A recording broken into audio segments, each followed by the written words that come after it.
Assalamualaikum warahmatullahi wabarakatuh. Nama saya Bella Dwi Febrianti, lokal 6 MPIC, NIM 2018 1531069, mata kuliah Manajemen Pusat Sumber Belajar. Saya mahasiswa Institut Agama Islam Nusantara Batanghari.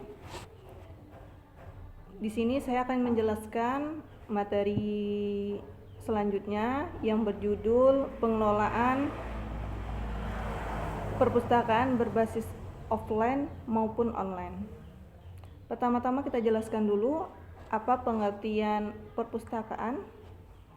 Perpustakaan merupakan upaya untuk memelihara dan meningkatkan efisien dan efektif proses belajar mengajar. Perpustakaan yang terorganisir secara baik, sistematis, secara langsung ataupun tidak langsung dapat memberi kemudahan bagi proses belajar mengajar di sekolah atau di tempat perpustakaan berada. Hal ini terkait dengan kemajuan bidang pendidikan dan dengan adanya perbaikan metode, belajar mengajar yang dirasakan tidak bisa dipisahkan dari masalah penyediaan fasilitas atau sarana pendidikan.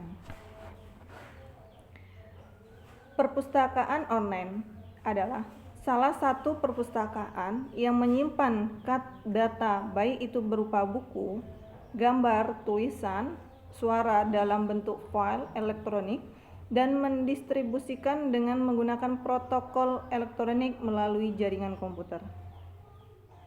Ada 8 perpustakaan online yang gratis digunakan untuk mahasiswa. Yang pertama ada Perpustakaan Nasional Republik Indonesia, kemudian ada Google Scholar, kemudian ada Garba Rujukan Digital, kemudian ada Akademik, kemudian ada Microsoft Academic, kemudian ada Perpustakaan Perguruan Tinggi, kemudian ada Open Library, kemudian ada Library Genesis.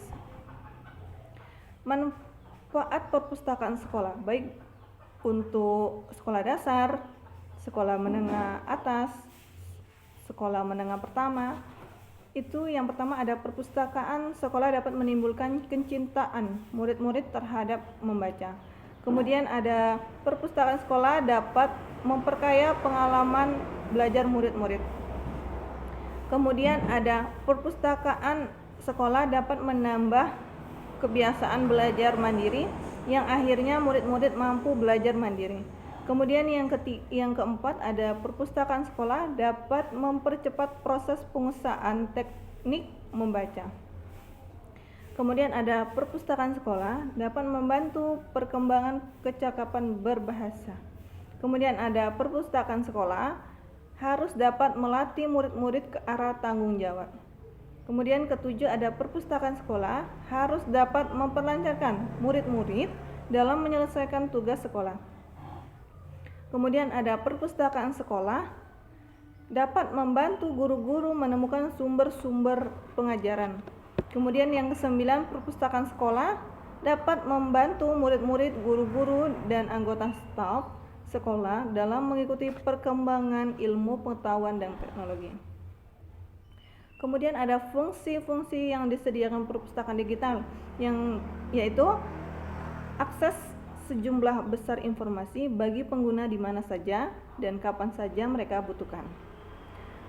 Akses sumber informasi utama yaitu mendukung konten multimedia bersama dengan teks antarmuka, kemudian untuk navigasi, arsitektur, client service, pencarian dan pengambilan informasi yang lebih maju.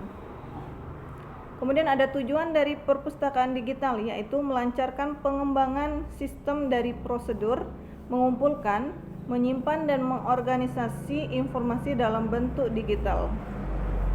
Meningkatkan efisien proses penyampaian informasi kepada pengguna, mendorong usaha kooperatif dalam jaringan, sumber informasi riset, komputasi dan komunikasi, menguatkan komunikasi dan kolaborasi antar institusi pendidikan. menjadi yang terdepan bagi generasi dalam hal menyebar ilmu pengetahuan. Manfaat yang dapat diperoleh dengan perpustakaan digital yaitu menghemat waktu, menghemat tenaga, menghemat tempat, menghemat biaya, memperoleh informasi yang lebih baru dengan cepat, mempermudah akses informasi dari berbagai sumber, dan memberi solusi secara mudah untuk memindah dan mengubah informasi untuk berbagai kepentingan.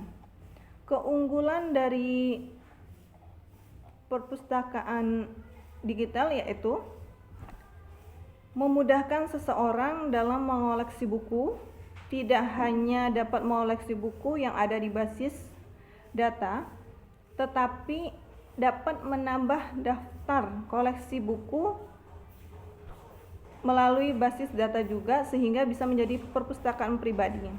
Kemudian kelemahannya adanya masalah dalam hukum, hak cipta transfer dokumen lewat jaringan komputer karena belum didefinisikan dengan jelas. Masalah ini masih jadi perdebatan dalam proses pengembangan perpustakaan digital. Masih adanya pengguna yang lebih menyukai membaca teks tercipta daripada teks elektronik. Tujuan perpustakaan digital yang pertama untuk melancarkan, mengembangkan yang sistem tentang cara mengumpulkan, menyimpan, dan mengorganisasi informasi pengetahuan digital. Kemudian untuk mengembangkan pengiriman informasi yang lebih hemat, efisien ke semua sektor. Kemudian ada peran perpustakaan digital.